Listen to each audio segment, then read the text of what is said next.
We live in a world ruled by tyranny, where knowledge is suppressed and ignorance is glorified. A world where propaganda and misinformation travel the airways at the speed of lies. But in the midst of the violence and chaos, a great awakening is taking place. And as the media empires continue to collapse, a new network is forming. A network of truth. A network of courage. A network of awareness. Peace and greetings. You are now tuned into the Network of Awareness podcast radio station, where we examine current events, politics, health, finance, and topics of cultural relevance in America and throughout the world, while bringing you insightful interviews with guests that will both educate and inspire you. And now, your host of the Network of Awareness podcast radio station, ORRA the Informationalist.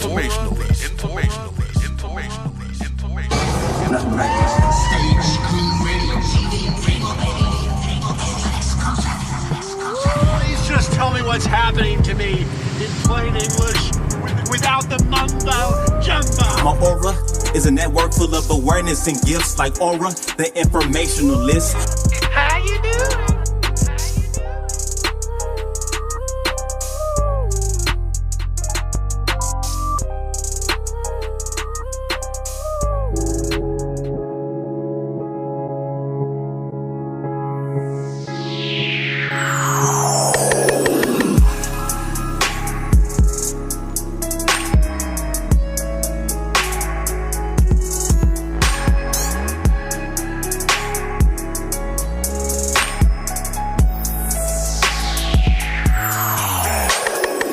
Peace and greetings, brothers and sisters from around the world. Peace and greetings to all the people that are aware.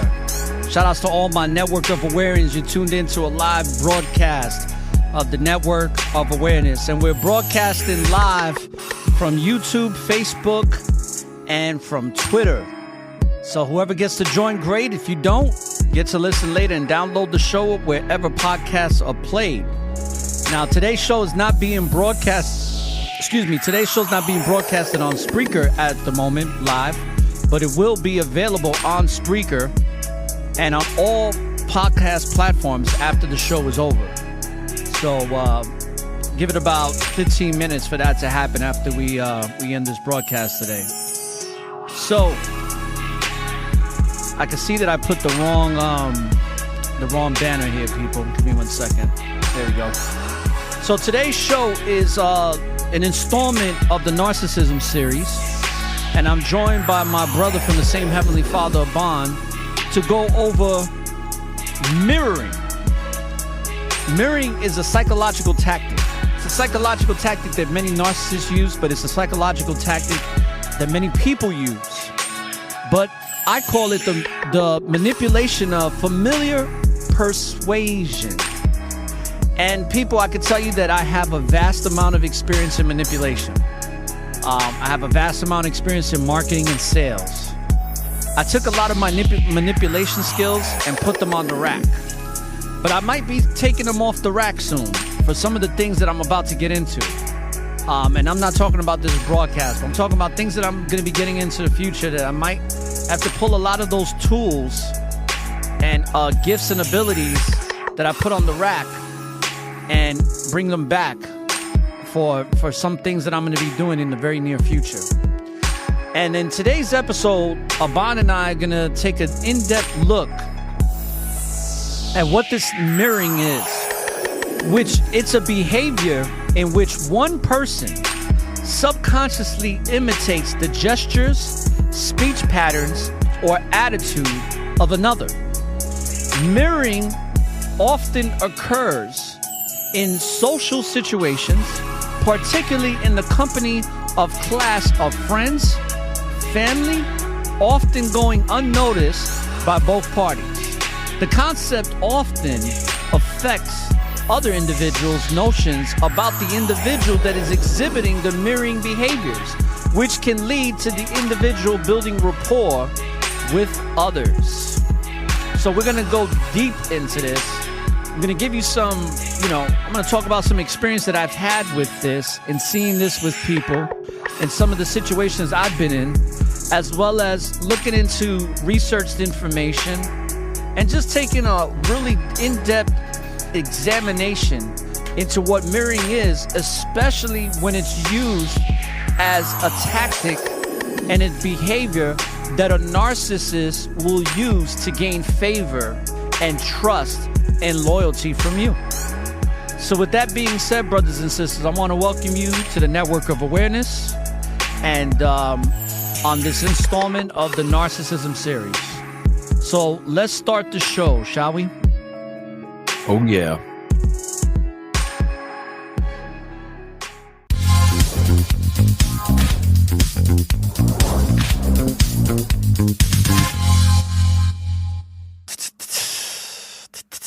Peace and greetings to you, brother. Welcome to the show. Any introduction you want to give? Any updates? Feel free to do so. Okay.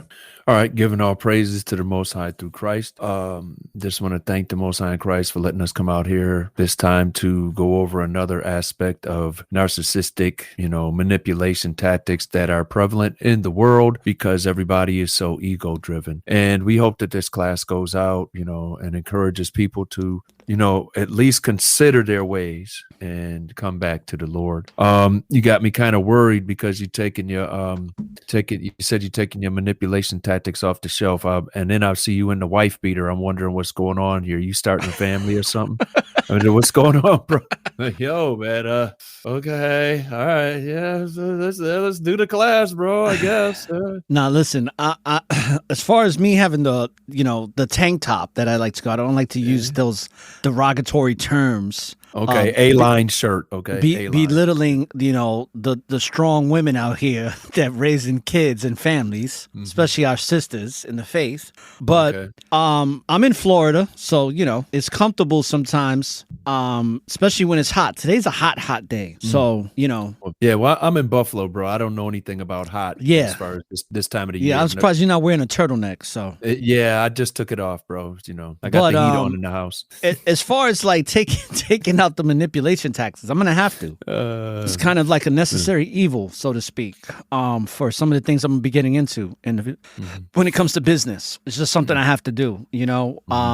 It is what it is. It's not like I'm gonna be using it to take advantage of people, but I'm gonna have to use it in order to have success in some of the ventures that I'm gonna be getting into. It just comes with the territory. It's like having armor. It's like having armor in spiritual warfare. And if you don't have that armor, it's like you might as well not even go out for battle because you're done. Well, yeah, the scriptures do say be wise as serpents, but harmless as doves. So, it's good to, be given that sight to understand when people are trying to manipulate you, and then, you act accordingly to Christ and then, commit your works to the Most High and they'll work it out for you. And then when those people that's trying to manipulate you off in I forget what they call it. It's like you on the highway, then it's the shoulder, and then it's that part that goes down. It's like the ditch or whatever. When they're off there and you're still going on down the highway, maybe they'll figure it out, Right. Well, today's topic is mirroring. Now, this is not sometimes a bad thing, and we're going to go into that because, I looked it up on Wikipedia, right? And I read some of it in the beginning of the broadcast. And it also states that mirroring is a distinct from conscious imitation under the premise that while the latter is conscious, typically over effort to copy another person, mirroring is unconsciously done during the act and often goes unnoticed. It also states that it has also been described as the chameleon effect. Okay, and everybody knows if you don't know what a chameleon is, a chameleon can blend and can basically camouflage itself on different parts of nature. It can make itself look like a tree. It can blend itself into the grass and so on and so forth. Also, it says the display of mirroring often begins as early as infancy, as babies begin to mimic individuals around them and establish connections with particular body movements. The ability to mimic another person's actions allows the infant to establish a sense of empathy and thus begin to understand another person's emotions. The infant continues to establish connections with other individuals' emotions and subsequently mirror their movements. Mirroring can establish rapport with the individual who's being mirrored, and the similarities in nonverbal gestures allow the individual to feel more connected with the person exhibiting the mirrored behavior. As the two individuals in the situation display similar nonverbal gestures, they may believe that they share similar attitudes and ideas as well. Mirror neurons react to and cause these movements, allowing the individuals to feel a greater sense of engagement and belonging with the situation. So let me start off by saying that when I was in a particular company for a pretty long time in corporate America, there was something called the McCabe nod. Now, unconsciously, you and I were doing it yesterday. And I want to share I'm going to share something on the screen here. Okay. I'm trying to pull it up. I just want to share the cover for today's episode, just to give people a little snippet as to what they'll see for the artwork on the podcast cover. But it's also going to be the thumbnail for this particular episode, and it's a basic picture, but I think that it's pretty good. So can you see that? Yes, I can. All right, cool. So this is mirroring. It's like you're looking at yourself, and it's a way for somebody that you're dealing with to feel comfortable with what you're doing. So my thing is this. Oh, you know what? Listen, I got to give all love and praises and say, Most High in Christ bless my cousin David. My cousin David's actually watching this episode, so giving all praises. So in this particular situation with mirroring, there's something called the McCabe knob, right? It's something that I learned a long time ago in corporate America. And basically, brother, what it is like you and I were doing it unconsciously yesterday when we were going over scriptures with Dawad, and when Dawad was talking, you and I were going like this. Remember? We was like this. It's like, oh, okay. Now, when you're in sales or marketing, especially when you're having a face-to-face interaction with somebody, the McCabe knob is a gesture of a nod, but it has to come at very precise and intricate moments of the conversation. And that is so that you can get the person to subconsciously and consciously simultaneously agree with the statement that you're making in order to persuade them to make a decision in what you're selling. So that they feel more comfortable with you. Because the more you're getting them to agree with you, the better chance you have of making the sale. So the McCabe knob is exactly that. It'd be like, for example, like let's say I come to your house in Buffalo and I'm trying to sell. Not with that tank top on. Yeah. Well, listen, let's say I come to you in Buffalo with a suit on, with a turtleneck or flannel shirt, right? And let's say, for example, I'm trying to sell you some organic food that you like, you know, and I'm trying to get you to want to buy the organic food. Let's say I know you like what? You like strawberries. You like kale. And I say something to you like, hey, Aban, we both know that strawberries is really good for our skin, right? Yeah. And you go like this. You're like, yeah, they is good. I like to eat strawberries. And I go, yeah, right? They are good for our skin, right? Yeah. Boom. Now I just got your attention. I'm having you mirror me in agreement with a statement that I made that's quite obvious, but it's going to segue into something else, which is part of the manipulation tactic. Doesn't necessarily mean it's a negative or wicked thing. It just means that it's a tactic in order for one to use to accomplish the goal, which is making a sale.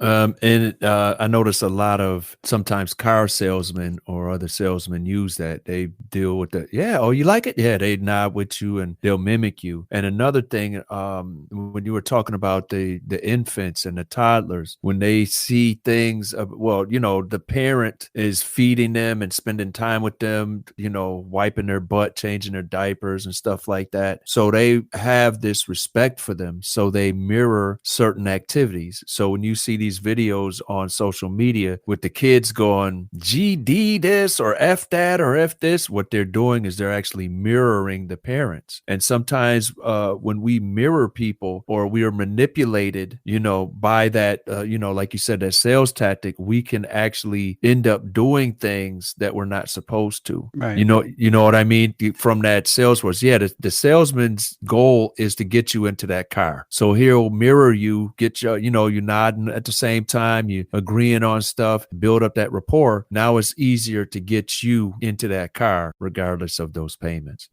It's the way of the world, bro. Yeah. It's the way of the world. It's the way of the world, and it's been like that for a long, long time, Mm-hmm. Yeah. And even in the scriptures, it talks about it where this type of manipulation it's nothing new under the sun. It's been used for centuries. Mm-hmm. But let's talk about this more right in depth, because there's a lot of this particular practice when it comes to narcissism. It goes real deep. But before we even get to that, let's talk about certain psychological techniques. There's one called pacing and leading to. All right, and there's certain steps that are taken. So let me pull that up real quick. Okay. And let me take this picture down. I just wanted I wanted the audience to see, what was there already. Okay, good. I already took the picture now. All right. You know what's it would be a good picture too. It's a meme. It's the Kermit looking in the mirror and looking back at him as dank Kermit, with the hood on and you can't see his face, but you can see his little Kermit nose sticking out. Oh, right. And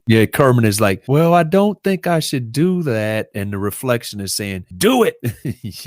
That's what that is, Right. Well, see, in this pacing and leading, which is another name for it, okay, it's a mirroring technique that is a term that has been coined in psychology. And it is an easy way to connect with people around you. And you do it simply by imitating the person you are persuading. Chances are you've never been taught it, but the best persuaders use it to increase their influence in the workplace, and you should too. And like my cousin wrote in the chat room, he said he uses it every day in his business. Now, it's funny how everybody wants to call me every time I'm doing a live episode. Everybody's like, they wait for me to get on this microphone so they could just start calling me back to back. Yeah, but well, they're trying to pace you and lead you off the show, bro. Good segue. So a mirroring technique in psychology, how to use the mirroring technique in psychology. Okay. So here's some tips. And there's 6 of them. Number 1, mirroring their breathing pattern. Have you ever done that? You ever mirrored somebody's breathing pattern?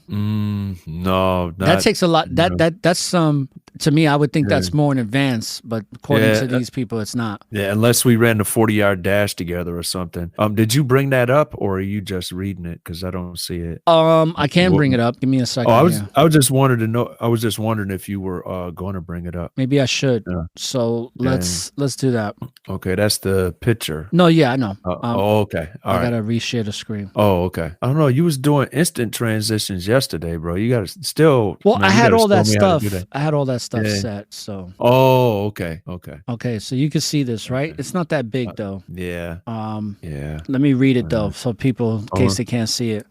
But it says mirroring their breathing pattern. That's number 1. Number 2, mirroring their posture and gestures. That's something that a lot of people do subconsciously. Most of the times you don't have to be taught to do that. But it's something that is very, very common. Another one that I've seen a lot of that I'm going to talk about is match their speech and emotions. I saw a lot of that with that fake ass prophet that I used to deal with. All the people that follow him. They used to say everything he say. I used to be like, damn, do you got any of your own vernacular? Like, do you got anything that you say by yourself? Damn. That you know what? It's a good thing you can talk about that because we, people I was around, especially like at work, we only did that when we was ribbing on somebody. But I could see how it could work because that's a thing, a method to get up that rapport, so to set up the manipulation. Yeah, I used to look at it as a form of dick riding too, because I used to just be like, yo, like, do you really pay attention to this dude that much that you now talk like him? Matter of fact, you probably seen this back in the days too. I saw this when I was in my early 20s. I had a friend that was a close friend of mine that his his girlfriend was a super narc. To this day, she's a super narc. She's actually related to my daughter's mother. And I can only imagine how wicked she is now in her older years, because she was wicked back then. And he used to talk like her. Like, he used to actually make statements that we used to be like, yo, bro, like, that don't sound like you. That sounds like so-and-so. And she was cracking that whoop on him, man, that she was literally molding him. And that's what she did purposefully, and it worked. You have number 4, which is check for pacing. Now, check for pacing, I'm going to presume that is the pace that maybe the conversation or the interaction is going in. So you're checking for that. Number 5 is complete the mirroring technique and move to leading. Number 6, bonus move when pacing and leading someone. How the mirroring technique helps you psychologically connect with someone. Why reasoning is rarely persuasive. Examples where you could use the mirroring technique at work. And then it says additional reading, mirroring psychology, mirroring techniques used in ancient times. Mirroring technique used in ancient times. So let's go to that. I want to go to that one first. What? And we're going to work our way up, because I just read the list. And then you just feel free to chime in at any given point. But let's go into this ancient times stuff. So it says, well, look at here. Wow. It's pulling scriptures. It says, for the religiously minded, here are some examples from 2,000 years ago. St. Paul in Corinthians chapter 9, verses 21 to 22 says, to those having the law, I became like one not having the law, so as to win those not having the law. That's not what that's talking about, but go on. To the weak, well, why don't you pull that up, all right? And then I want you to share it, because you're going to share it in the King James Version, and I'm assuming that this is more of the, what do you call that, the New English Version? Yeah, because the New English Version is always going to sound different, right? So, but I'm going to read it. To those having the law, I became like one not having the law, so as to win those not having the law. To the weak, I became weak. To win the weak, I have become all things to all people, so that by all possible means I have saved some. And didn't God pace us by coming to us in the form of a man? The best way to lead humans to salvation is by coming as one of us, like Christ did. The most glorious pacing and leading ever. So that's what this says as far as mirroring techniques used in ancient times. But if you want to bring out 1 Corinthians chapter 9, verses 21 to 22, feel free to do so. Okay. And all right. let me post that for you. Yeah, bringing it up right now. Look at how fast that was. Okay. Awesome. Yeah. Now you're going to have to make that a hell of a lot bigger. Yeah. Yeah, keep going. Keep going. A little bit more. There you go. Okay, that's so right. 1 Corinthians 9, let's scroll down 21, here. 22. I'm going to start up here in 19 because this brings it out.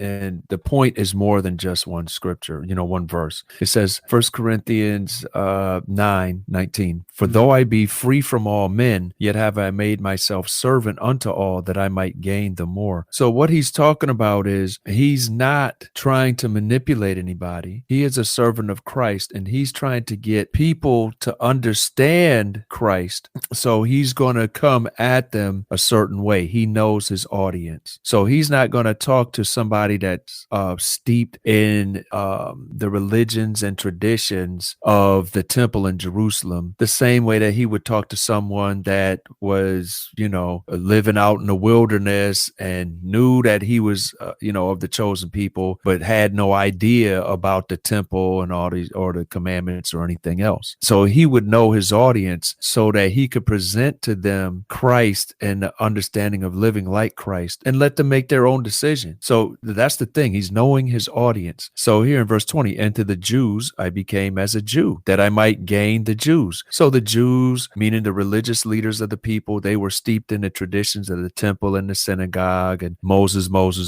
So he was going to go into to the Old Testament and show them Christ. But he was going to talk about the commandments and all these other things, right? To them that are under the law, as under the law, that I might gain them that are under the law. So there are certain ways to talk to people to, because if I'm talking to someone about information technology, IT, for example, and they know all about it and I know all about it, then I can use all these, passive frequencies and all these other terms or nomenclature, to discuss things, to say it, a lot of things with few words, but that we both understand. But if I'm a master at IT and I'm talking about IT to someone that's just starting, I'm not going to be using all these big words and these gigantic concepts that are at master level, so that's what he's talking about. Now, he said he was free from all men, so he doesn't really care because he doesn't owe any man anything. He owes Christ. All right. So here down in 21 and 22, to them that are without law, as without law,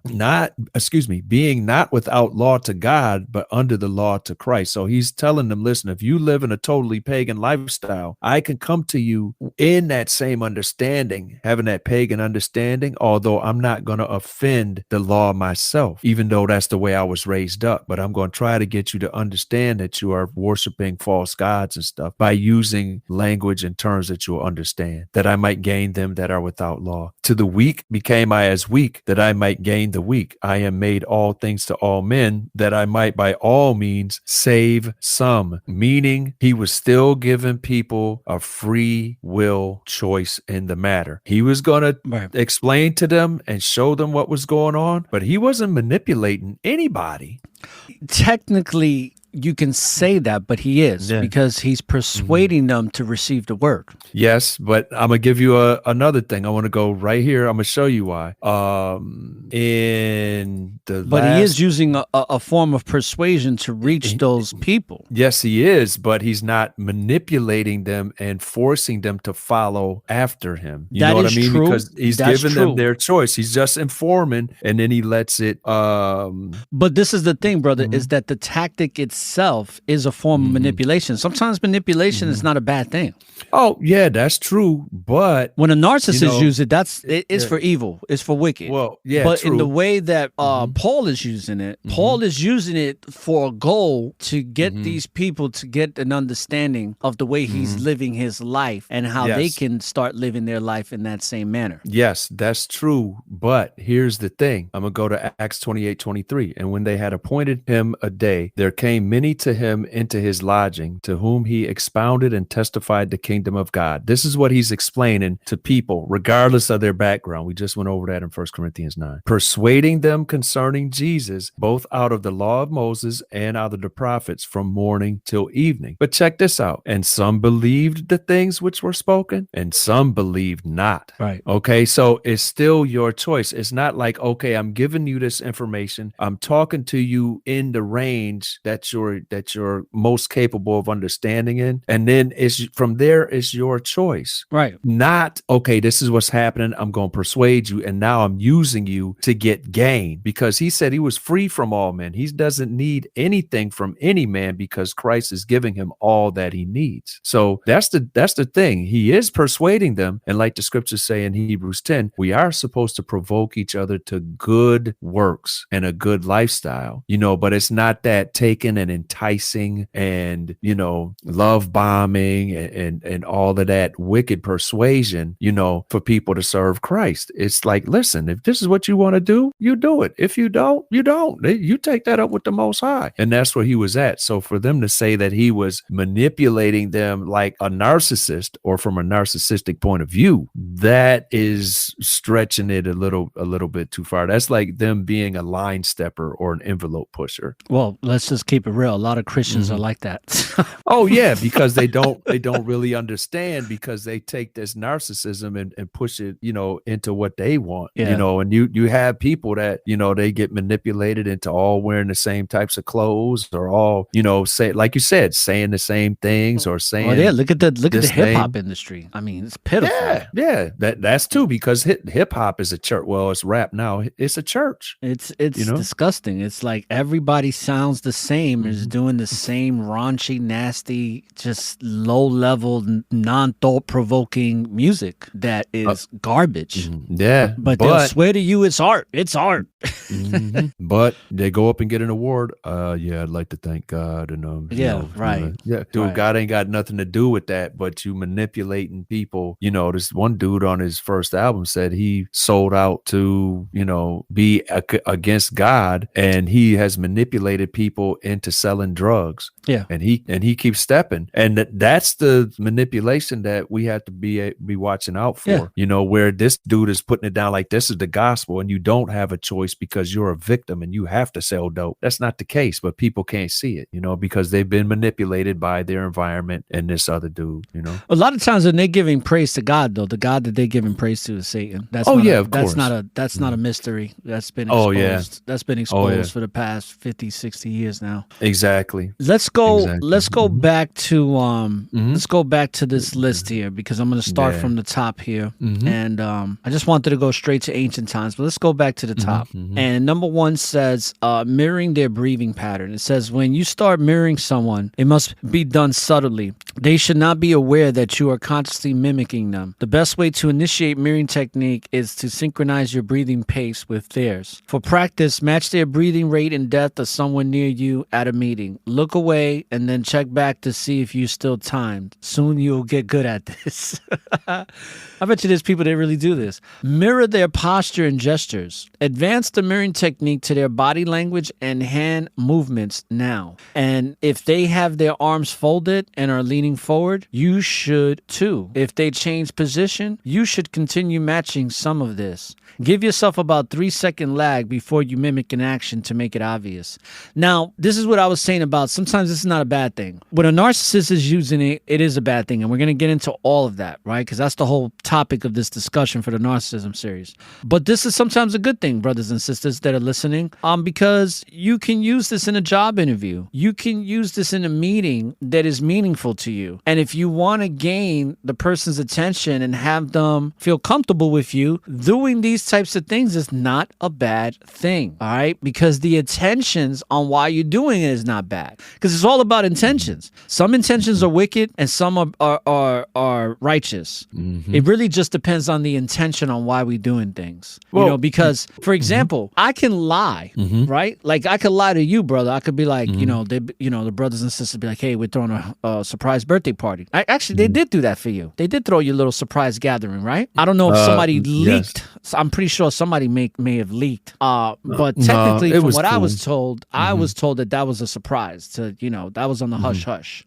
And if you would have came to me and be like, hey, yo, did you hear about Brother Cisco and Kakum's house? I'd be like, nah, I don't know nothing about that. I'd have been lying to you, but it would have been for a positive, righteous intentions on doing that. Because it's like, hey, got to keep that a secret, so I'm going to have to lie so that you can actually be surprised for your birthday. Well, yeah, that's something for innocent reasons. But, the thing we have to watch out for here is, like, you get an example of the job interview. Two things. The second thing is, since the person in human resources is handling this, they may be aware of these type of techniques, and they may think of you just as a Rick Dieter, Rick Dieter. You know what I mean? So, okay, you just trying to do this manipulation to get a job. I see it, But then number one, the thing, and I know you've seen it in the group text chat where people is like, listen, I got this test or I got this interview, send up prayers for me. I'm going to go do my best. And then there's a difference between when you take things into your own power, like people do this manipulation, and then when you submit yourself to the power of Christ and let them handle the situation. And even though people call themselves Christians, a lot of times they forget that part, and they think that just saying they believe gives them this power to use these tactics that are generally used evilly for their own good. And a lot of times, the Most High may have mercy, but as with anything, if our pride kicks in and we lean too much on that, then guess what? Strange calamities, and we're going to get overthrown. So there's a there's a balance in everything, but the proper balance is to first rely on the man upstairs, you know. All right, so let's go to number 3, match their speech and emotions. Man, if somebody did this to me at the job, I would be at human resources, bro. It says harassment. use the same tone, volume, and verbal style. Use similar words and phrases, even repeating some back. Gauge their emotional state and mimic it through your actions and words. Your mimicking should be strategic. Don't copy every action. So there is a science to this, apparently, based on this statement.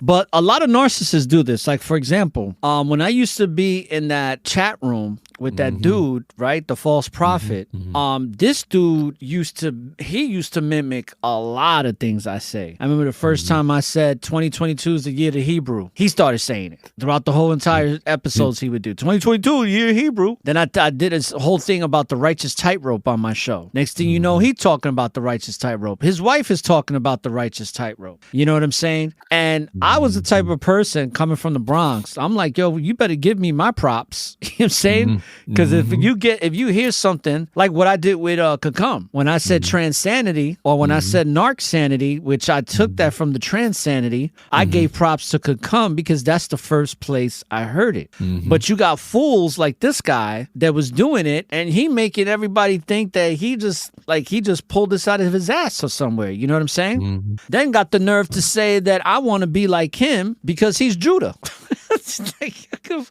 It's like, get out of here, bro. Like, and then he would say certain statements that people would mimic him. Like, he would say something like, he would say the N-word, like that N-word in the alley and something. And people would be like, yeah, that N-word in the alley. And I used to be like, what? They'd be like, I'll stand on 10 toes. Exactly the way he says it. And they would say it. I'd be like, yo, to me, and this is just my personal opinion.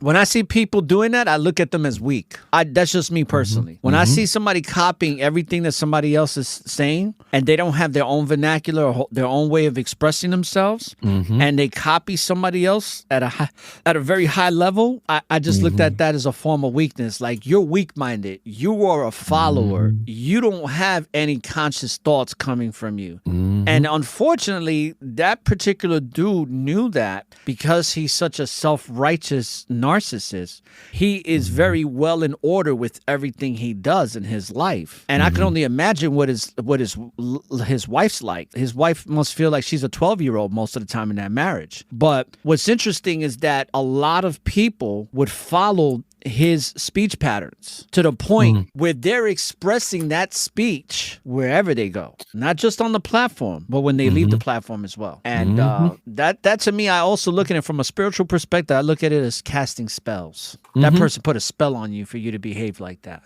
Yeah. And that's what the person is doing when they're mirroring somebody, trying to take on all these attributes to look like or seem like they're at one with the victim, you know. And I don't see how people, with all the other things going on in this society, how do you have the time to study someone so much, you know, that you want to be able to copy them down to their breathing? You know, I'm too busy trying to mirror a week before my bill's due date and line that up with my pocket. You know what I mean? Listen, some people need some type of support. I can see how this might be a positive thing to a certain degree. I'm not going to discount that. Yeah. Me personally, I don't really need this. I've used these tactics when I needed to get something from someone. And I wanted to make sure that I cover all the bases in the selling, marketing, whatever process.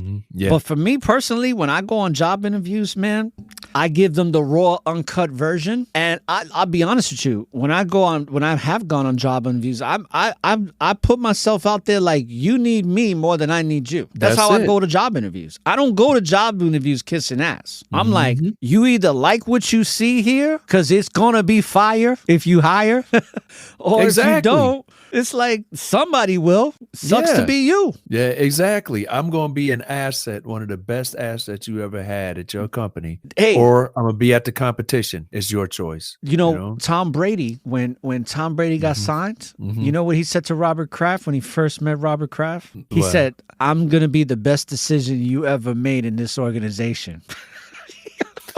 But that's the type of positive attitude and faith in yourself that we all should have. Exactly. You know? Exactly. And you know, based on his success in the football, you know, I think that statement was pretty accurate. You know what I'm saying? Oh yeah, but he didn't go into the meeting. Okay, let me look at how this dude breathing.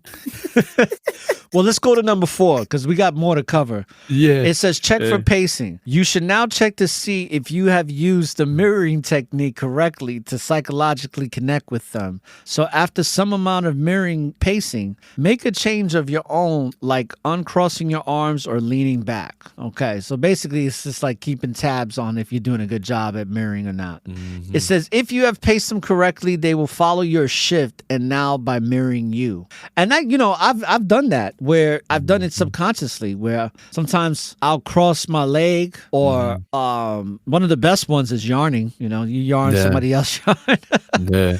And I think that's just something that's biological.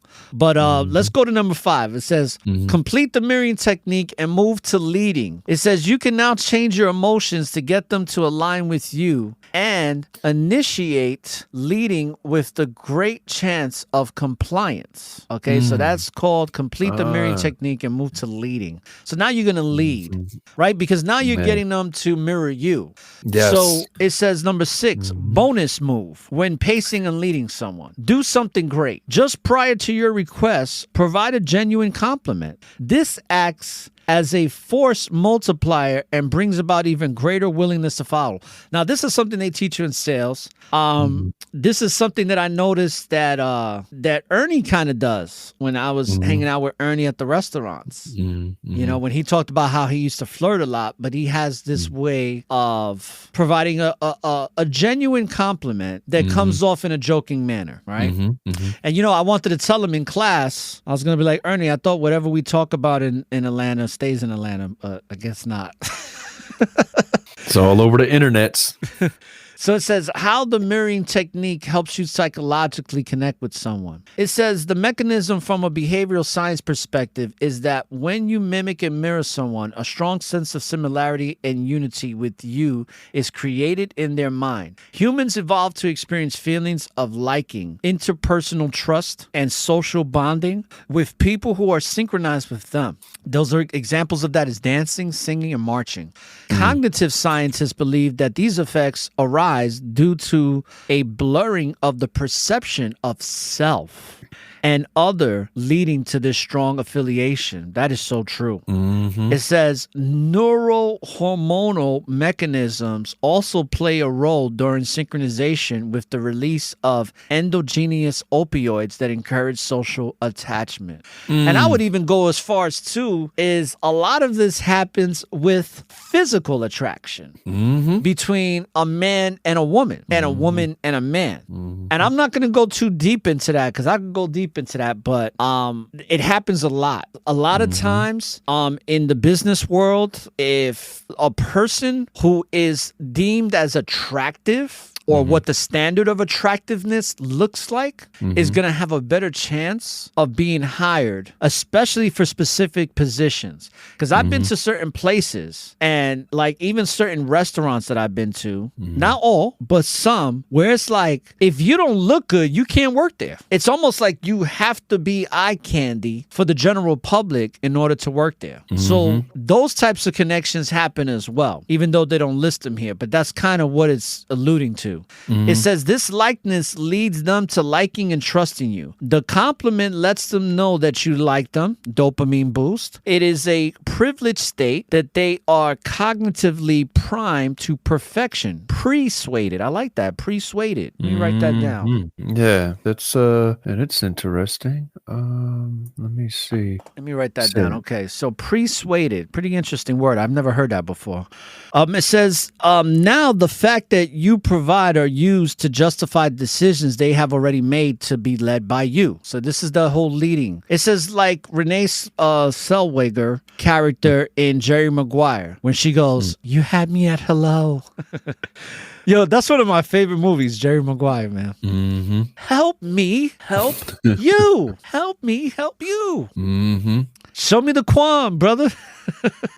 It says simply trying to be persuasive with someone at work through reasoning and facts alone will only make them argue and resist, leading to a low compliance. You must use the persuasion technique of pacing them first. Now it says why Hold on. reasoning. Oh, go ahead. Hold on 1 second. Where it said there, now the facts you provide are used to justify a decision they have, or no, it was up of the likeness leads them to trusting you. The compliment lets them know that you like them. Dopamine boost. And let me see. Oh, here it is. I'm sorry. The next paragraph. Simply trying to be persuasive with someone at work through reasoning and facts alone will only make them argue and resist, leading to low compliance. That is the thing that Paul was doing. Just coming with the facts and what he knew and what he understood. And some people listened and some people didn't. But now this is going beyond that. You must use persuasion technique, of getting to them first. So that's where you crossing the line with that persuasion. You using more than the fact. You using the pacing, you using the breathing, the movements, all of that stuff to build up this rapport, to basically enact a spell of unity on them. And once you see that you have it, you take them and pull them along with you instead of giving them free will. Now, that is true, but I'm going to tell you something. The mentality of people today in this country, I can see how this is necessary because people are dumber than shit these days, man. They don't have a reasoning freaking microfiber in their brain. So I could see, especially if they're liberal. Matter of fact, speaking of that, I was interviewed last night on a podcast, and bro, let me just tell you, it was a pretty quick podcast. I think I was on there for 30 minutes.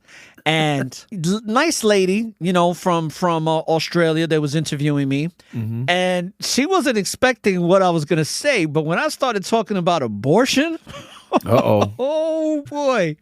Let me tell you, I got the feeling because after we finished, she was like, hey, I might have to kind of tweak some things here and give a little intro to this discussion that you went into, because she's like, I have a lot of mothers that listen to my show. And I'm like, oh, good. You have a lot of mothers? Well, let me say this and this and that. What do you have to say to the mothers? And I was like, well, I'm saying this and that. And when I asked her, I was like, so when are you going to put out this episode? She was like, never. Oh. But dude, it segues right into the next title of the paragraph. Bro, why reasoning is rarely persuasive. Listen, I still have to interview her. She has to reschedule with me. Like I'm going to be interviewing her, so we'll see if that even happens. Look forward to that. Yeah. But what's interesting is that you know what she told me? She told me that she doesn't know. She said most likely it might be 3 months from now, but she's not sure. So when I heard that, I was just like, okay, you know what I'm saying? Like 3 months from now? All right. So that I took that like you said, never, so I won't be, if she does post it, great. If she doesn't, whatever. But it's crazy how this liberalism shit has really gone way too far. One thing I notice about people who are very liberal, they can't agree to disagree. But liberal means to freely give. Libertarian, which is where it came from, was live and let live. Don't bother me, I won't bother you. Now it's, well, we can't agree to disagree. You're going to have to agree with me or you're not my friend. Or what you said was too harsh, because that's what I felt like. It was like, I was just basically saying that women shouldn't have abortions. But I said, I do understand that if a woman is raped by her father and she wants to abort that child, I can't say that she's doing a bad thing there. If a woman's raped and forced against her will to have sex when she didn't choose to, I can understand that. I'm not saying that it's right or wrong, but I can understand if that woman wants to abort that child, that makes sense to me. But I said, when you got women out here aborting children and using that method as a contraceptive, I'm like, that's a problem. Because those are the very women that shouldn't be having sex at all. Yeah. Well, but no, women should be able to do whatever they want with their bodies. So it's that whole thing, not to go off in a different tangent, but I just wanted to mention that because that just happened last night. So that's why reasoning is rarely persuasive. And let's see why. The mistake people We make. just went over it. It says the mistake people make when they influence others is that they directly try persuading them with reasoning and facts. That's all I was doing. But hey, however, new discoveries in cognitive sciences show that people are not persuaded by rational reasoning. I wonder why. Maybe it's because we become such a dumbed down society. But it says by irrational tendencies arrive mostly from their emotional state. That we live in such an emotionally unstable society these days, bro. You can't have a conscious, reasonable conversation with people these days because they're all in their emotions. And their emotions are as fragile as candy glass, okay? I'm talking about this is the type of world we live in. You see it all the time in social media. You know, you got people getting, I mean, damn, there's kids that are so emotionally unstable that they're shooting other kids because they beat them in a damn video game, right? Like the little boy that shot his sister for beating him in the game. Like, this is the type of world we're living in. But let's continue here. It says, the leading theory called the argumentative theory proposes that reasoning evolved in early humans more for the sake of winning arguments than as a guide to effective decision making. You should never try to be persuasive with others at work by directly reasoning with them. And I'd say that's good advice because we live in a society where you have to be hyper vigilant. You have to be somewhat paranoid, like Brother Kakam says. You got to be spiritually paranoid because people are just emotionally unstable. They may not have intentions on trying to destroy you, but the moment they disagree with something you say, that shifts in their mind so they start looking at you as an enemy because you're not in agreement with their bullshit. Especially when it comes to this transgenderism and, you know, the alphabet gang. Let's not even go there because I don't want Facebook to cancel me again. Yeah. So, did you ever find out what they? Yeah, of course, never. Not. So let's go back up a little bit to the previous paragraph where it says the mistake people make. The leading theory. Stop. It's at the bottom now. The leading theory called the argumentative theory proposes that reasoning evolved in early humans more for the sake of winning arguments than as a guide to effective decision making. And that's the thing. The same thing that happened then is happening now. It started with there's no absolute. There's no absolutes. There's always a gray area. There's no solid platform to stand on. There is no yes and no. There's always an in between.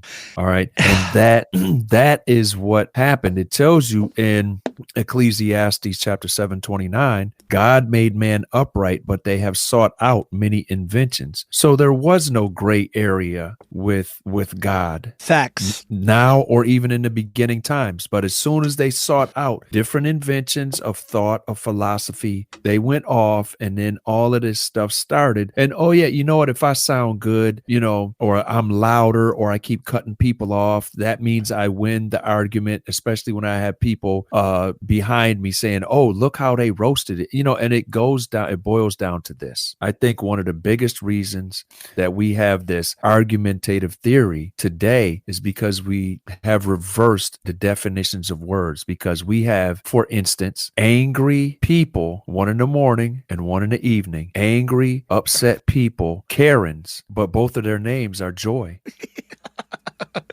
You want to hear something crazy? That's what the lady was saying to me. She was like, but Aura, there's no right or wrong, is there?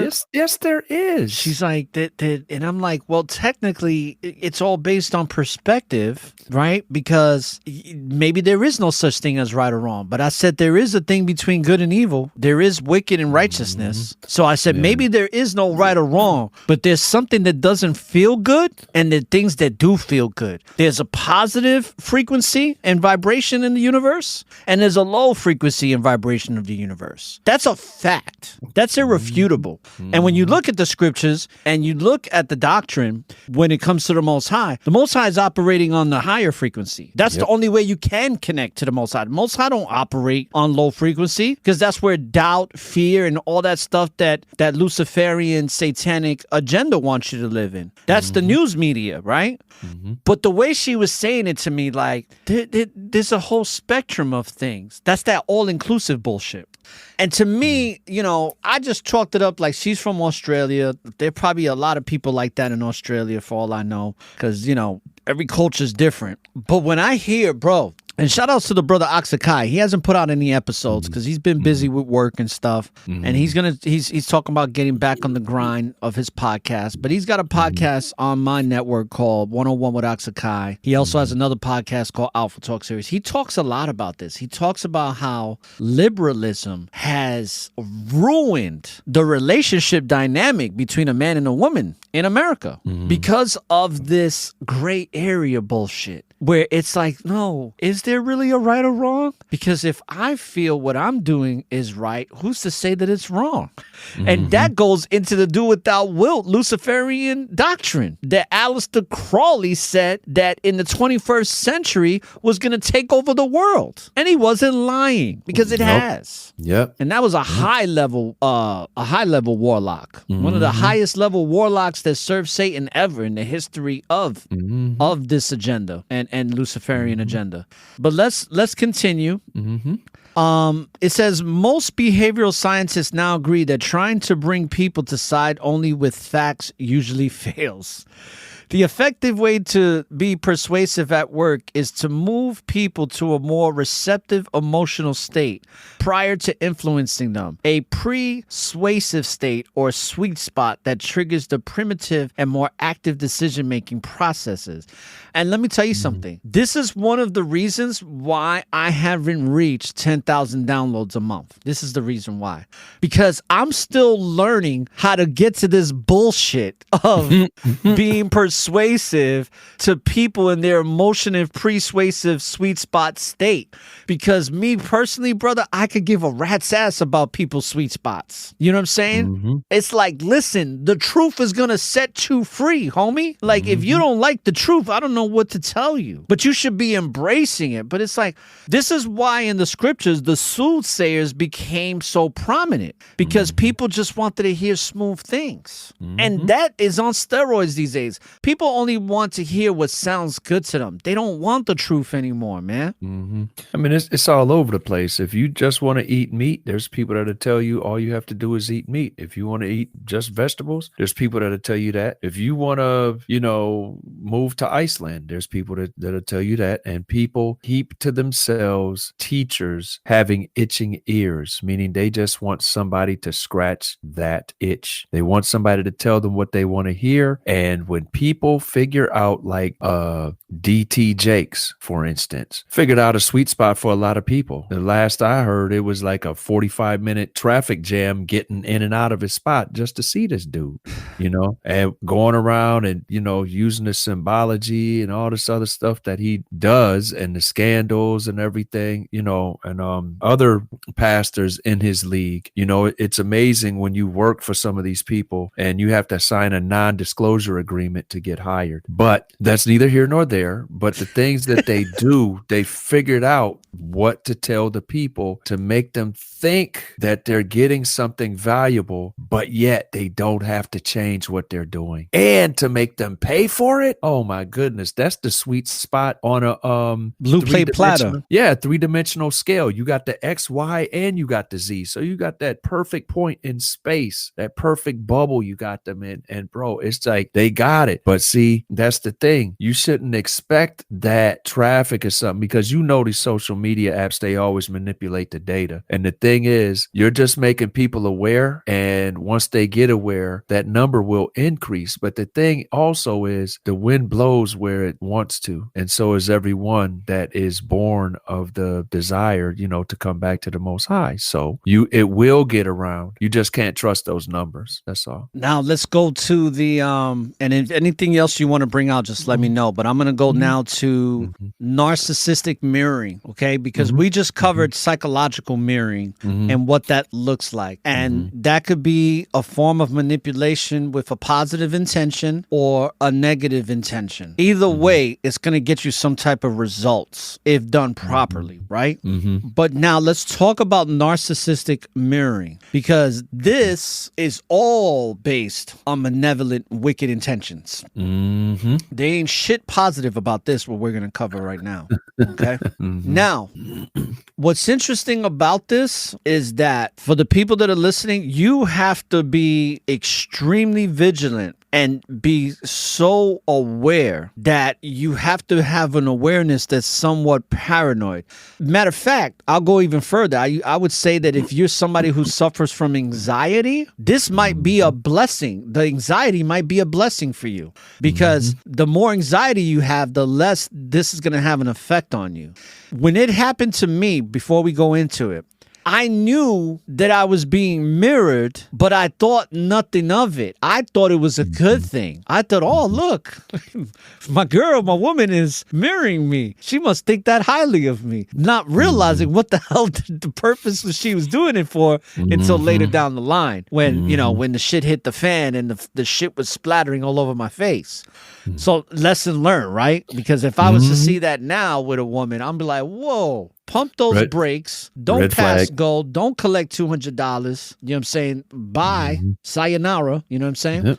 Now, this is what it says about narcissistic mirroring. It says it is a manipulation tactic used by narcissistic individuals to create a false sense of connection with another person by mimicking their personality, their interests, or beliefs. Mirroring means subconsciously mimicking another person's actions, body language, speech, and attitudes, which we covered. But they're doing it in a way to make you be like, you know, and I was watching this, like I told you, I was watching this podcast today with this ex-CIA operative, and I was like, wow, my mind was getting blown with some of the stuff he was bringing out in the way the CIA recruits, how they use and how they target people. And one of the things I noticed in this mirroring process that people have to be very careful is when the person is mimicking your personality and love bombing you at the same time. That is a potent dose of egoic euphoria for the person receiving that energy. Yeah. It really is. It's a high,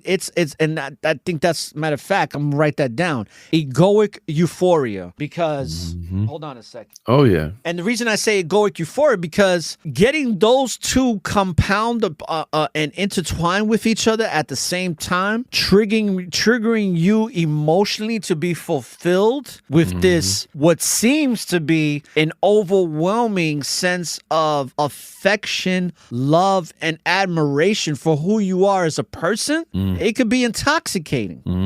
But you got to be aware of it, because why? It's what I talked about with Akarai when we were talking about faithful friend and what that looks like in the scriptures, because you're not going to really know if a person really looks at you that way. So and this is for everybody listening, don't give them any credit when they're doing that. Receive it. Be like, hey, thank you. Keep it moving, because you're not going to really know if that's real until something goes wrong. And you're going to have to patiently wait for something to go wrong in order for you to find that out. Just the facts. That's something I do now. I patiently wait for things to go wrong when dealing with people to see if they're really about that. See if everything they think about me that they think is great about me, if they still feel that same way when things don't go according to plan or may go awry, or there's some downtime where things are not up and there's disagreements or whatever. But if they can still look at you like that, then most likely they're not manipulating you. They're not trying to mirror you. That's really how they feel. But but you'll find out when things go bad, because that's when they flip the switch on you and they become, that demon exposes themselves, which we'll get into too, because I was telling a brother today that a lot of people that use these tactics, they're really not that smart. What's using these tactics is those principalities working through them. Because why? We don't battle against flesh. We battle against principalities. And it's those very principalities that you're battling against. So it's not the person, the human being, that's using this manipulation tactic. Because a lot of times, most narcissistic people, when you get to know them, they're not as smart as they claim to be. Even the ones that are smart, they're not as smart as you may perceive them to be. It is that demon or demons that are working through them. It's the forces that you can't see. That's why I always say psychology and spirituality, spiritual warfare, psychological warfare are all intertwined.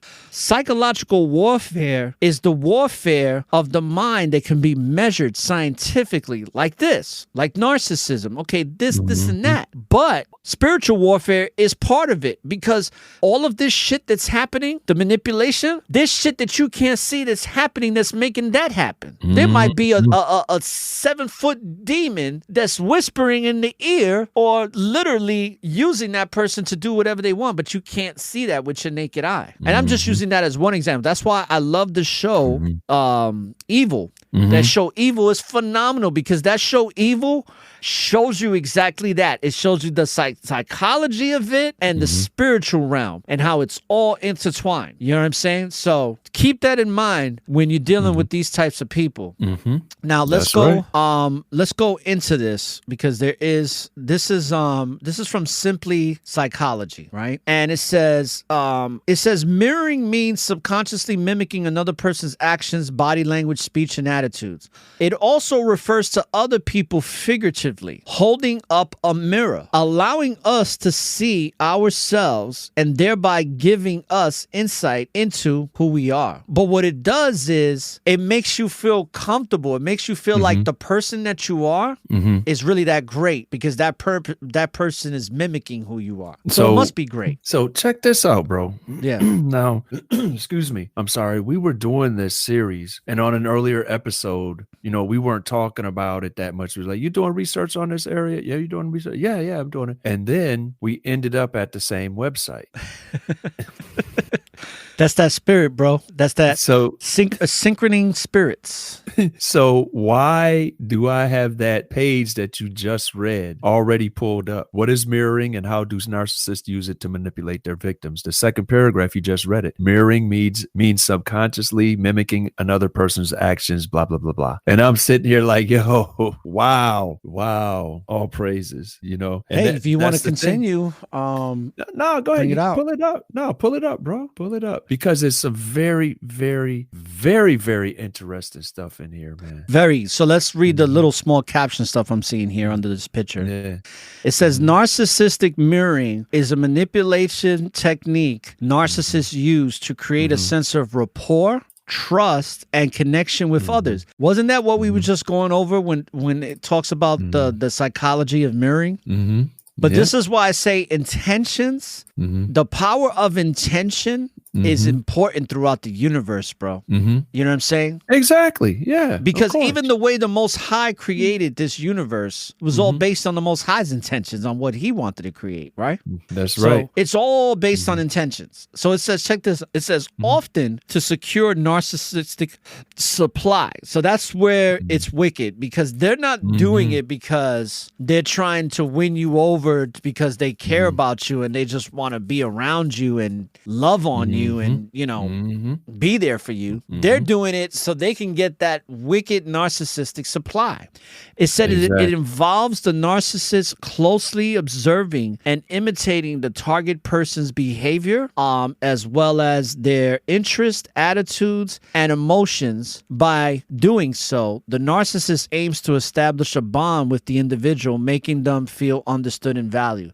And, when I read that, I think about this piece of caca that sold Discord against me. He actually did a pre-episode to the Discord doing this exact thing and mentioning certain people's names so that he can kind of gain favor that he already had with them, but kind of really solidify it so that when he was going to spew his lying ass tongue about me to get people to hate on me, that they were going to be more welcoming to it. It was almost like primer, and you know this more than me, like primer paint when you paint in a car. Put he that was layer laying on. down that primer. Yeah, he laying it down thick too, because he's a well seasoned piece of shit. But by doing so, the narcissist aims to establish a bond with the individual, making them feel understood and valued. This. It says this mirroring can be quite effective in the early stages of a relationship. And honestly, brother, that's when it all happens. That's why, like what we were just reading before, it happens in the early stages, even with a job interview, right? Because you do it in the job interview. Before you even start the job, you got to start mirroring in the interview. When you go to a business meeting, you're mirroring in the conference room. When you go to a family gathering or somebody else's family's gathering, right? Let's say you got a girlfriend, boyfriend, or friend, and they're like, hey, come to my uncle's barbecue. And you come there and you got to give that great first impression, right? Right. So 10 times out of 10, it's going to happen in the beginning stages of a relationship. But it is usually dropped once the narcissist feels secure in obtaining the desired attention or control. So true. So true. That's when the mask comes off. Now it says we learn who we are through other people. I would say that's not true, but in this type of society, I say it is true. But I would also say that you and I learn who we are through the Most High, not through other people. But that's a whole nother story. A child needs others to form a view of themselves, which can result in healthy or distorted sense of self depending on early interactions with significant others. That is true, because as children, we don't know. So we can only go by the guidance of our elders, the guidance of our guardians or parents. And a lot of times, like mine, the guidance sucked. You know what I'm saying? So we have to find it as we get older. And that's what makes it even more difficult. But in this sense, mirroring is the information we receive from others about ourselves. Children also learn how to interact and behave by mimicking their caregivers throughout life. We mimic other people and learn from and adopt their behaviors, ways of speaking, and attitudes, which we covered, right? Now it says, for example, have you ever noticed that your speech or behavior changes depending on who you spend time with? Absolutely. Absolutely. All the time, right? Sometimes, and I've had people that behave a certain way around me than they do when they're around other people. Matter of fact, I had friends back in the days that used to sniff coke, and when I used to come around and I used to come knocking on the door, it was like, oh, hide that, he's coming. Put that shit in the closet or something. So like you the police. Yeah. Right. Like you the police. Yeah. So that happens a lot, right? So it says mirroring is a way to build rapport with other people. For example, therapists are even taught to mirror their patients and clients. Mirroring is a tactic that's used a lot in business for people to gain clientele. It says mirroring their body movements, tone of voice, speech, and even their breathing, like we discussed, can help a patient or client feel more comfortable and connected to their therapist. So this is what I was talking about. I can see how that's a positive thing, because a therapist wants to succeed in providing positive counsel for their patient, right? So that's a good thing. It says neuroscientists have found so-called mirror neurons, which reflect back on action, emotion we observe in someone else via feedback loop in the brain. And it says, although their existence and exact function are still debated, they have been theorized to help with understanding other people's intentions, emotions, and states of minds, learning skills in language, empathy, and self-awareness. See, the problem is that learning skills of language, empathy, and self-awareness is a difficult thing for narcissists because they lack all those things. They lack self-awareness because their self-awareness is delusional. Their self-awareness is grandiose. Their self-awareness is based on a deep-rooted sense of self-insecurities. So they don't really have true self-awareness. They have a distorted sense of self. Empathy, forget it. You could just just cross that one out, because they don't. They can fake it, though. They can fake like they have empathy, all right?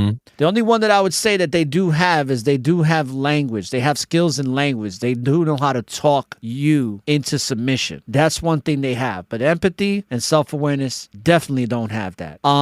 It says, okay, so this is pretty interesting, brother. It says the difference between healthy mirroring and narcissistic mirroring, right? So it says healthy mirroring is a natural and essential part of human interaction, which we just discussed. It allows us to learn, empathize, and build strong connections, like the therapist is doing with their patient. It does not happen through reason. We do not consciously follow this process, but automatically or subconsciously in healthy mirroring, there is no hidden agenda. It is kind, respectful, and reciprocal. On the other hand, narcissistic mirroring refers to the mimicry that is self-serving and often calculated. And I slowed down when I said calculated because it reminds me of that demon that I used to lay down with. She used to be like, I'm calculated. I'm very calculated. You gonna see how they are very calculated. And to me, it's like you gotta be very, very careful with people like this, because listen, a lot of people that are going to be listening to this, they're dealing with these types of people right now, present day. Oh, yeah. Calculated people. Be careful with calculated people, because you got to keep a close eye on them. I'm not saying that every person that's calculated is going to be this type of person or a narcissist, but use a lot of discernment is what I'm saying. Now it says, although narcissism is associated with a lack of empathy, narcissists seem to possess something that emulates empathy. Exactly. They can mimic us, learn about a person's weaknesses and vulnerability, and know how to make others feel validated and special. Wasn't that what we covered with that girl where she said she figured out people's weaknesses and vulnerability and then used it against them? Yep, and learn their triggers and dose them with their triggers to manipulate them. Right, and dose them with their triggers. Yeah. Now, this is the question that is asked. Why do narcissists mirror? What is the purpose on why they do this anyway, right? It says narcissists mirror for selfish reasons. That's the obvious. But it's not because they want true intimacy with another person. They mirror because they lack a true sense of self, which we just covered. They create a false connection to win someone over. They collect data that they can use against the other person later. And you know, that's something that I had working against me, because the narcissist that I dealt with listened to like 300 or 400, no, at the time she already had listened to about 350 plus episodes. Wow. So she had she kind of built a psychological profile on me based on my history of shows, and got a lot of personal information, because on my shows I do share certain things. I'm somewhat transparent for the purpose of helping others not make the same mistakes I made, or just letting them know some of the transgressions I've had, but also my successes. But what she did was she took all of that, and then whatever I said that was something that was a mistake or some type of an addiction I had or transgression, she would bring that up later down the line and try to use it against me and make me believe that I was in that behavior, which I never fell for that, but doesn't mean she didn't try her hardest. Now, it says, before we further detail why narcissists use mirroring, it is worth mentioning that all narcissists are the same. People cannot be categorized into neat boxes. The same goes for narcissists. And you know why that is, brother? It's because the demons are all the same. The demons all come from the same place. They just have varieties on them, but it's the same power trip. Right. The principalities are all coming from the fallen. All coming from that demonic realm. Narcissism lies on continuum. A continuum. I said continuum. Continuum. From low pathological levels. Furthermore, the individual motivations and personality can vary greatly. Although there's an overall pattern of behavior and mentality termed narcissism. Some narcissists have Machiavellian traits, indicative of a more calculating personality. It is more likely that this type of narcissist will mirror as a way to gather data which they can use against you later. And that's kind of the narcissist I dealt with. But the person I dealt with fell on a lot of spectrums. But not all narcissists will do this, at least not consciously. Narcissism is generally associated with impulsivity, meaning that they do not necessarily have the ability to be over-calculating or scheming, which is true. I know Yeah. a narcissist like that. Yeah. He's just an impulsive dude. Mm-hmm. Just, he just opens his mouth and, away it goes. Yeah. It says, in truth, they are not thinking about you. Their focus is on themselves. And that's the fact. These impulsive narcissists, they're so focused on getting their way, they're not even thinking about you at all. Mm-hmm. They're singular minded. They're just like, I got to get this. I got to get this. It's almost like that's a little mantra that's going on in their head. I got to get this. I got to get this. And until they get it, it stops. You know what I'm saying? I got it. Mm-hmm. Yeah. It says, therefore, mirroring might be a way to win you over and to adopt traits and behaviors that they believe will increase their superiority. Keeping this in mind, here are the reasons why narcissists mirror. To form their identity. Why? Because they have a strong sense of insecurity. Mm-hmm.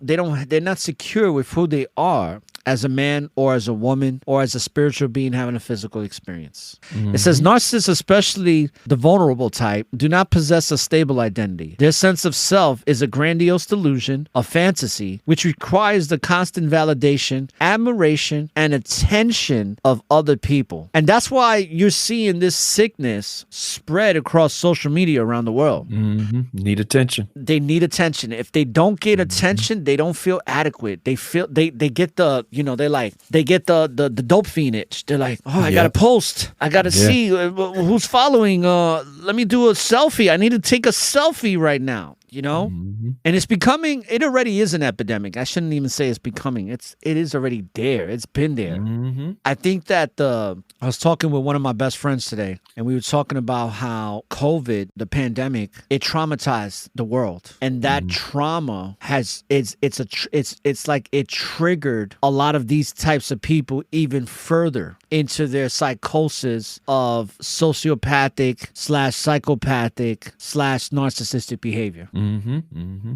And it really did a number on people. People are still recovering from that. Mm-hmm. And that's why it's going to be interesting too, right? That now that they're claiming that COVID-19 is no longer a health emergency worldwide, according to the World Health Organization, which is a fact. So all this is going out to YouTube, to the staff at YouTube and Facebook. That's not coming from me. That's coming from the World Health Organization director. All right. That's not coming from me. That is just a fact, just in case, in case they want to pull this channel, but that's what it is. Now, it says the inner emptiness also means they use mirroring to form their identity. When they meet you, they may notice traits, behaviors, and interests that they believe will increase their grandiosity and superiority, and then adopt these as their own. And that's what happened with me. She used my podcast and my platform in a way to build herself up, to give her more grandiose whatever. And I never forget, she was like, oh, ever since I told people we're together and they made the announcement, I got 250 followers on my Instagram. I'm like, hey, congratulations. I didn't know I was that popular.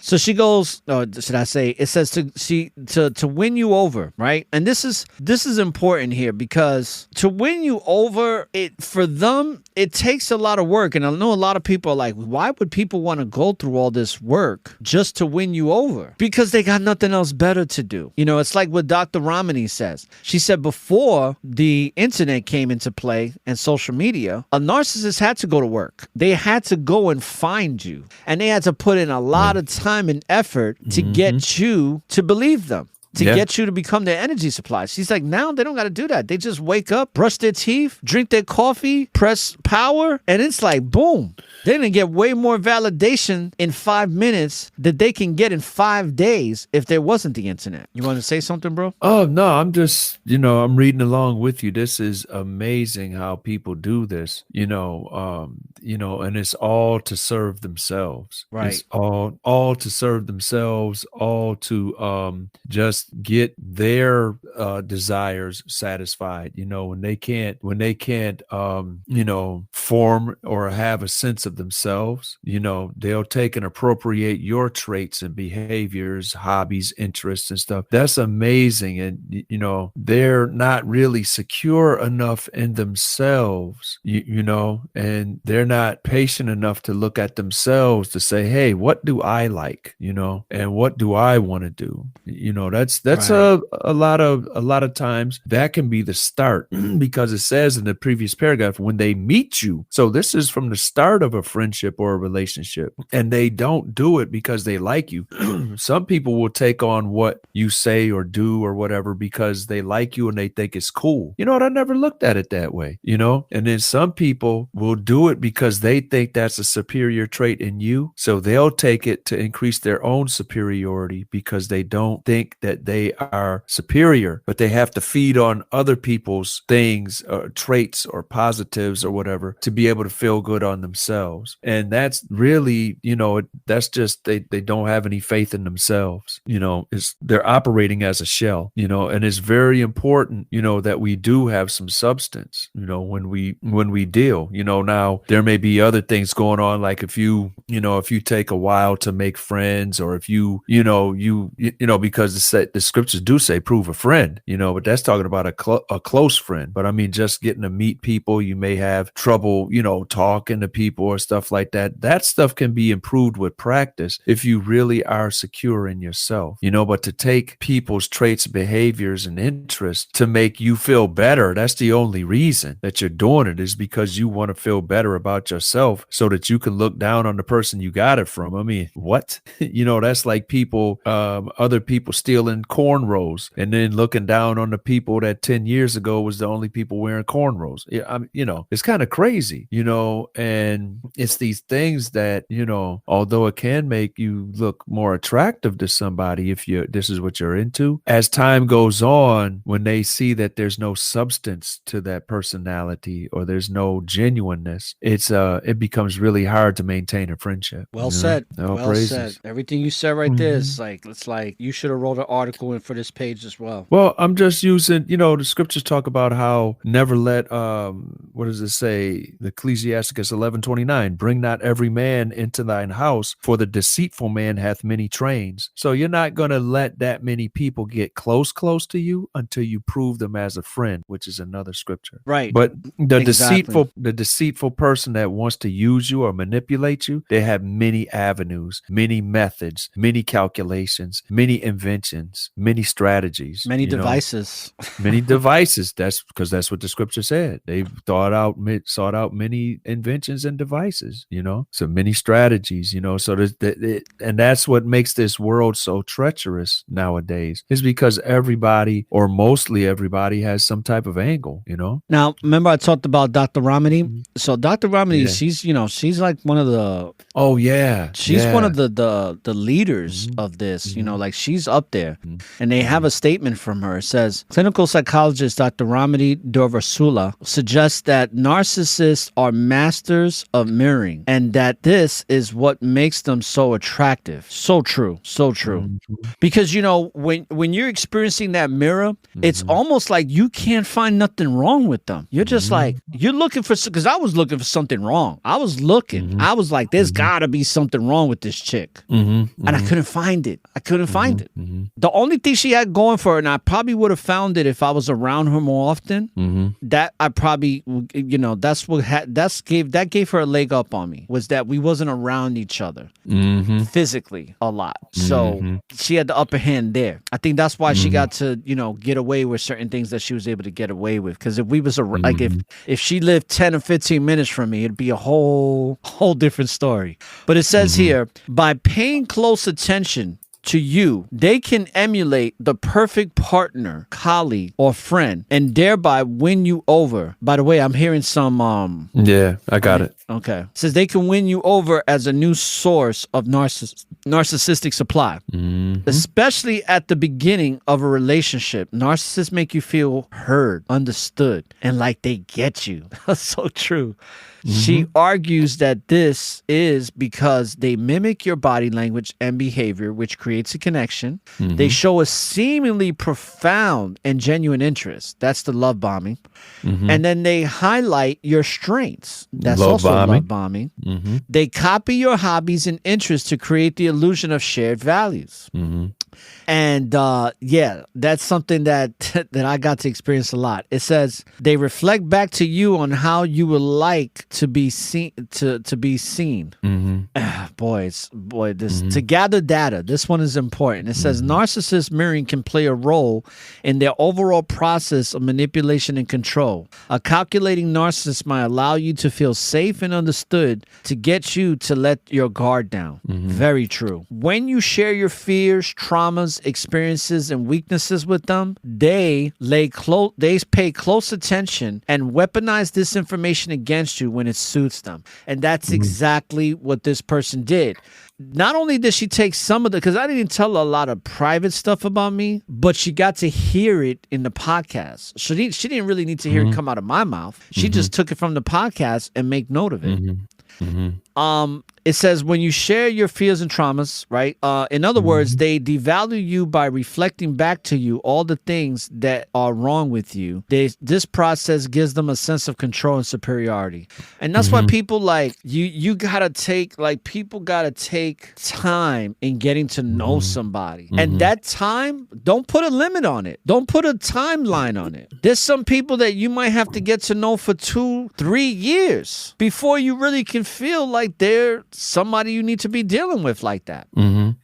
Well, this whole thing, it's a misapplication of information, this data gathering to use against you at a later time to devalue you. That's not how a relationship is supposed to be. And then being a certain way and treating a person a certain way to win you over. It is the responsibility of a good friend to keep this treatment up, because how you start the relationship is how it should be throughout the relationship. So if you're going to show a seemingly profound and genuine interest at the beginning of a relationship, you have to do that all the way through. If you're going to highlight someone's strengths, it shouldn't be just because the introductory phase, the honeymoon phase of the relationship. It should be all the way through. You should be there for them and say, if they're having a bad day, well, you can do this and you can do that. You've done it before, and this, and show that compassion. If they're having a bad day, you shouldn't be saying, well, you ain't this and that, and this is why this happens, because you went and collected data on them and that this is a sore spot for them, and you should, if you have certain hobbies and likes, if they're the same things, you can do them together and set time. But if they're different, you just can't denigrate their hobbies and interests, and uplift yours. There's a way to be a friend, okay? And that propping them up and giving them the compliments and reflect back to the person how they would like to be seen, that should continue. That should not be like act 1 and then act 2, you're a totally different person. Now you exposing your demon now, and then going into, if a person is going to open up to you, and share experiences and bad things and weaknesses and worries and fears and anxiety, you should be able to, use those things in a way to help them get through these things, or help them put them in the past where they're supposed to be. Now, nobody is perfect, and there will be times when people slip with the mouth and say, bring up something that may offend someone or bring out that sore spot from back in the past where they had told you that it, so nobody's perfect. That may or will come up, but you have to be able to be sincerely sorry for doing stuff like that. That's what a friend would do. A friend would make a mental note also to never bring that stuff up around you. I know a person was talking about something that happened to a friend of theirs, and they say, I'm gonna remember to never bring this up around them. I have to, because I wouldn't be a good friend if I forgot that, and a good friend is not going to try to devalue by reflecting the wrong things back to you or tell you about it. This is why you ain't SHAT, and this, I told you so and all that. No, they're going to say, hey, listen, what this is, well, you have this problem. This is how you fix it. Let's work on this together, or let's talk to somebody that can help you. I'll go to get the counsel or the therapy with you, and walk people through and have their back. And that's what a true friend will do. But this is a fake friend, and all they're interested in doing is manipulating. They're going to get all this data to use against you, and they're going to take, and like you said, Lilith was her name, Toxic something 01 or whatever her Twitter or TikTok handle was. Yeah, I still can't get over the fact that her name was Lilith. Okay. Yeah, exactly.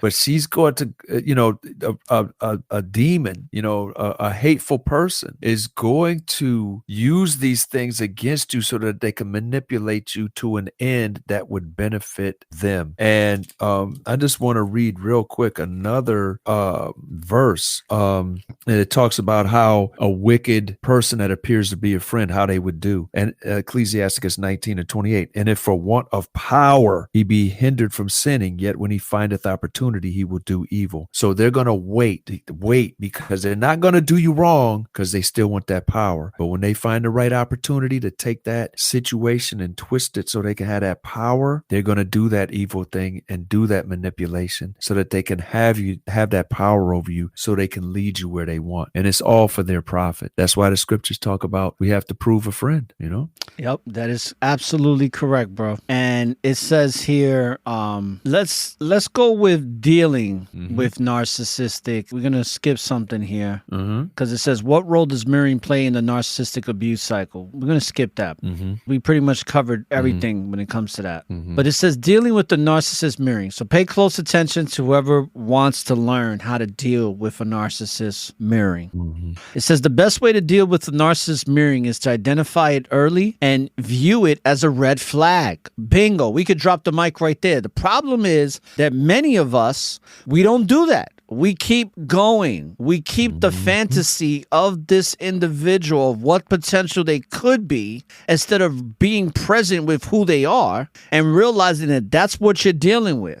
Get this fantasy out of your mind. Know the red flag, and the first red flag that pops up, keep it moving. Cut it off. Because the reality is there shouldn't be any red flags, period. There shouldn't. A few signs of narcissistic mirroring include other love bombing behavior.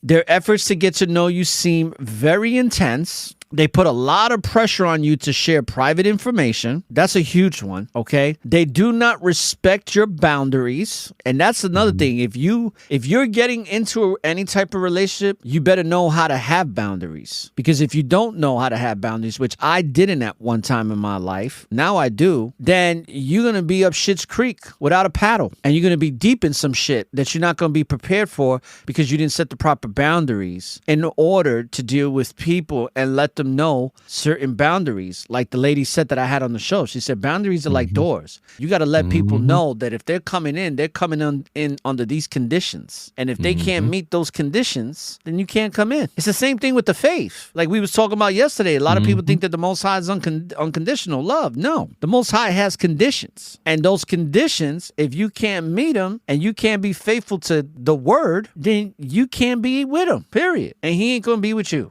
It says you notice that they are copying your behavior, interest, and attitude. So this is how you deal with them. You got to be aware, right? This is the network of awareness. So be aware. Becoming a Awarian, right? Those are my followers. I call them my network of Awarians. So if you suspect someone of narcissistic mirroring, the best advice is to disengage with that person immediately. Keyword, immediately, and disengage. If this is not possible, strong boundaries are required. Bolt that means the door. That, you know what they're talking about, right? If it's not possible, that means if it's like somebody at work that you got to deal with because, you can't get them fired, or your mother, your brother, your sister.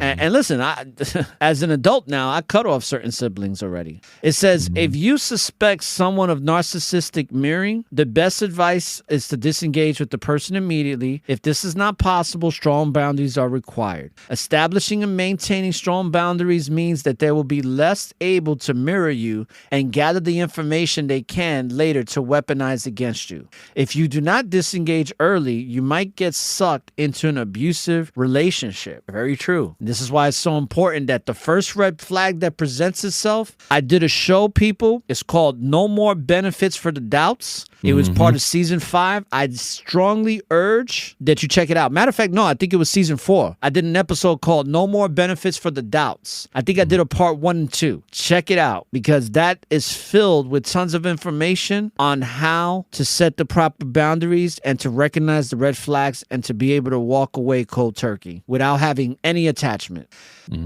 It says, if you are already in a relationship with a narcissist, they might be using your trauma and all the things you feel self-conscious about against you. In this case, it might be best to leave the relationship. A person who truly loves and cares about you does not use your vulnerabilities against you, like you was mentioning, Aban. Yeah. Their interest would be in building you up rather than pulling you down. It is important that you work on your self-confidence so that the beliefs you hold about yourself are robustly positive, or at least realistic rather than distorted. True confidence means that other people's words and actions cannot make you what does that say? Cannot make you doubt your worth and self and esteem. There you go. It says true confidence means that other people's words and actions cannot make you doubt your worth and esteem. Therapy, self-help books, and online resources can be helpful avenues to try. And also the Most High. So that's that on that article, right? Because you're there too. You're mirroring me on the article. You mirroring me on the article. Yeah. It's amazing how we both got led to the same article. Absolutely, bro. So with that being said, I don't have nothing else, man. Do you have anything you want to lead this broadcast with? Because we're reaching up to 2 hours. So I think we spent enough time on this mirroring and this narcissism installment series. Mirroring, the manipulation of familiar persuasion. Yeah, there's one place I want to go to, and it is Colossians chapter 3. I'm going to pull it up now. Colossians chapter 3, and let me see. I'm going to bring the screen up, and I should have actually never took it down, but here it is. Okay, so I want to look at Colossians chapter 3, and we're going to go down to, where are we at? 22. So let's go down here. So it's talking about different ordinances or commands. This is not advice. These are commandments, laws in the New Testament, some for wives, husbands, children, fathers, parents. Okay. Now, servants, these are people that, like are at work, or if you're in a position where you have to serve, in an industry or something. But since we're all supposed to, be servants to each other, this can apply to all of us also. So this is talking about servants obey in all things your masters according to the flesh. So you ain't supposed to be threatening the boss, and just going off, I'm gonna blow this MRF, having the police called on you and all this other stuff at the job. All right. But the important part that I wanted to pull out of this verse is when you do this service or this interacting with people, and this part is, it applies to people working on the job, but it also applies to everyone else out there. Not with eye service as men pleasers, but in singleness of heart, fearing God. So you're looking at how you deal in relationships, because we should, in the relationships we have, we should be serving each other to, be a faithful friend, which is another show you did. I think it was back in, I want to say November or October in last season. We should be fearing God, excuse me, I'm sorry, and knowing the consequences of what we're going to get, if we do wrong. But we should be willing to do it sincerely, not with eye service. And eye service means doing something as long as we're being seen. That's the love bombing. That's the feigned or fake respect or reverence. That's the shallow pleasing or the shallow love bombing. Or giving people money online and filming it. Yeah. Not with eye service as men pleasers, because we're not here to please men, to make them think highly of us so we can manipulate them. But in singleness of heart, meaning we're it's one faith, one Lord, one baptism, one Lord, one Father above all. All right. Fearing God. So we have to be on one accord with them. And then also 23, and whatsoever ye do it heartily, meaning do it with all your strength. Do it like you mean it. Don't be shallow and fake. Do it heartily as to the Lord and not to men. So we're not trying to manipulate people and make them think highly highly of us when we really want them to think highly of us for the manipulation factor. Do it as, listen, I see the Lord in you, so this is what I would do if the Lord was my boss, or this is how I would treat my friend if the Lord was my friend, or if this is how I would treat my wife if the Lord was my wife. No homo. You know what I mean? But you know what I mean? So, and then from there, verse 24, knowing that of the Lord ye shall receive the reward of the inheritance, for ye serve the Lord Christ. So that's what Paul was talking about in 1 Corinthians 9 when he was talking about, listen, I'm free from all men. You know, I am free from all men. I don't owe anybody anything. I'm not trying to manipulate it or get anything unrighteously from you. I'm not trying to deal with you for my profit, all right? Because he was serving the Lord. And when we deal with people the right way, we get a reward from the Lord, you know? So that's what it boils down to, man. We just got to look at these things. And, you know, they have this science called psychology and everything, and it has been weaponized on a mass scale against the inhabitants of this society at this particular point in time. It has been for quite a while. But the Bible, written thousands of years ago, describes ways to see this and see these personality traits or spirits and to deal with them, but most importantly, to exorcise them from ourselves according to the understanding of Christ, as it is written, of course. All right. So that's just all I wanted to say. And, you know, and then also, as I did at the beginning, I want to give all praises to the Most High through Christ for us being able to come out here and go through this topic. Yep, absolutely, bro. So with that being said, I want to thank everybody who tuned in. I want to say peace and blessings to everybody until we meet again. And let's give a nice little outro here.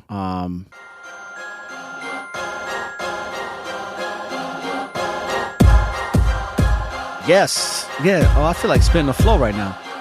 But now what we're gonna do is we're gonna say thank you for everybody who's been supporting the show. Don't forget to subscribe to networkofawareness.com if you haven't already. Great things coming in the near future. Season 6, just to let y'all know, Season 6 is coming. And Season 6 is called The Light Within and Around You. So it's going to be a banger. We're going to be changing some things up for Season 6 too, as far as topics that we cover. So when you live in the present, there's always an opportunity for a new beginning. And don't look at the light at the end of the tunnel, because the light is and always will be within you. So light up that tunnel and find your way through the darkness. This is All the Informationalists, saying peace, love, and light with Brother Aban, and shalom. Shalom.